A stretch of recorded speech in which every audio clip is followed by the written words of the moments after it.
everything in life you can learn. If I know who your enemies are, I know where I align with you, right? If I know who your allies are, I know how I align with you. Right. And you've heard the sayings, an enemy of an enemy is a friend of an enemy is an enemy.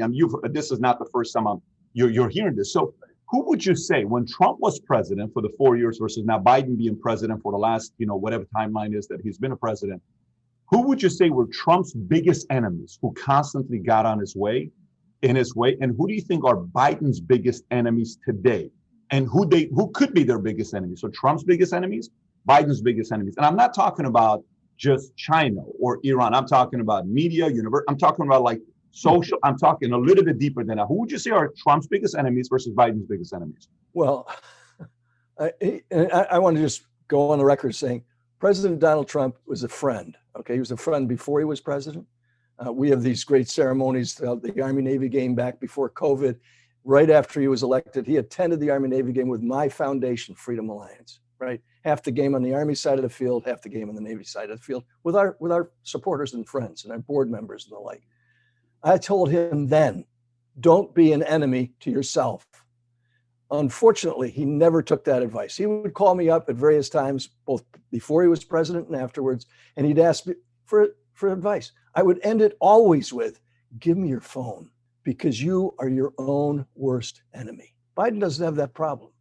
Biden, it's not because Biden is more humble, and he probably is. I mean, there's not a lot of humility in Donald Trump. I mean, the trial that's going on right as you and I are speaking right now in the United States Senate is proof of that. I mean, the bottom line of it is he became his own worst enemy in the things that he would say and the way he would say them. The things he did needed to be done. They needed to be done back during the so-called Obama-Biden administration. They weren't. They were being done by Donald Trump, which improved. Look at one of the most important things that Donald Trump did for America was he created tens of millions of jobs, not just a million, but literally over 10 million jobs. He gave people the dignity of work. There were people, many of the minorities, perhaps even most, who'd never had a job before. And they could proudly walk home, in many cases to the woman that they'd made pregnant in or out of marriage. And he would hold up the check and say, I've got a job. Okay? Very, very important to the people who supported him. Very important, obviously, to the economy of the United States. I mean, the fastest recovery we've ever had from a serious recession. It wasn't because of what Obama and Biden had been doing in their 8 years. It was because Donald Trump came in and knew how to work the system and made it work so that other people could find work and get to work, go to work, bring home a paycheck. The pandemic got in the way of all of that. The challenge that presidents, both Trump and Biden, are going to have ultimately is what happens as a consequence of this coronavirus? What is going to be the ultimate outcome of it? Because if this vaccine isn't working, and the Israelis are a perfect example of apparently they've figured it out. They've got one across the board, apparently.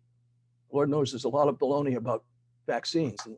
And my lovely wife and I have already had our first shot. We're going to get our second shot here on Friday. And so we're looking forward to that. We got 18 grandkids. Okay. Many of them are sitting right now around our kitchen table doing their homework because they haven't been in school in a year. And I'm hoping someday I can use the internet at home because literally they've all got their laptops open on the kitchen table doing everything from math to science to history to English. So your house is very peaceful right now, very quiet. I can already hear it. The reason I'm in my office is because they've tied up back in my office. Okay, so you said Trump's biggest enemy was himself. Give me your phone. Put the phone down. You're your biggest enemy. Yeah. Fair enough. Alexander the Great years ago said, I haven't met the enemy. It is I. Trump is his own enemy. Fair enough. Let's look at Biden. Who's going to be Biden's biggest enemy? Because I don't know if he has an enemy right now. Who's Biden's biggest enemy today? Well, I'm not sure that enemy is the right word. Look, I'm a conservative. You're a conservative. I mean, you're an entrepreneur. I'm an entrepreneur. We've created jobs for other people. Mm-hmm. Okay. So I understand that. I don't know that he necessarily has done so. I mean, I'm looking at some of the things that he's announced in his executive orders, and he talks like he's going to unify the country.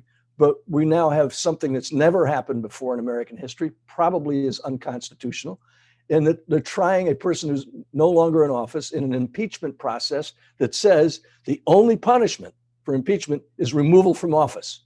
And if they want, they can then say you can never have another office, never another elected office. There's nothing in our Constitution that says you can impeach someone who's an American citizen. It's all about office holders. It doesn't have to be just the president. It could be a federal judge. It could be all kinds of people. You can impeach senators. You can impeach congressmen. But no one's ever impeached somebody who's already out of office. And certainly no one's ever tried that person, which is what's happening right now. So one of Biden's problems is going to be trying to unify the country, that no matter what he says about it, Patrick, he is continuing to divide America. So if you like this little short clip from an interview I did, click over here to watch the entire interview. And please don't forget to subscribe to the channel. Take care, everybody. Bye-bye.